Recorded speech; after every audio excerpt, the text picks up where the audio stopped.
پاسبان live news کے ساتھ میں ہوں شہنیلا ایاز۔ خبر شامل کریں گے پتوکی سے۔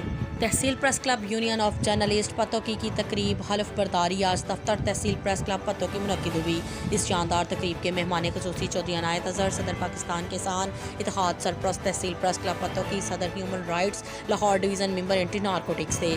اس شاندار تقریب میں چیئرمین تحصیل press club Pattoki doctor Zulfiqar Ali, Seth Talib, professor Amin, صدر تحصیل press club Pattoki Rana Mehboob Ahmed, Baba Murtaza, Farzand Bhatti, Saleem Ghauri, Haji Zafar Iqbal, doctor Akbar Ali, doctor Imran Anwar, Shafiq Bukhari, Sadi Ahmed, Rana قیوم، حاجن سلمہ، مقصود قادری، حاجی ممتاز، ڈاکٹر ریاض امجد، قمر زمان چوہان، رائے افضال کھر، طارق منیر ارشد، حاکم علی اور دیگر صحافی بھی موجود تھے۔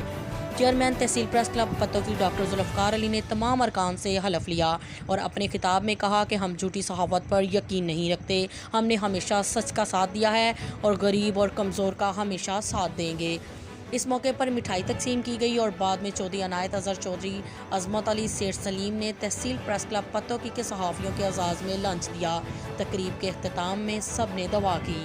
مزید خبروں کے لیے دیکھتے رہیں پاسبان لائیو نیوز۔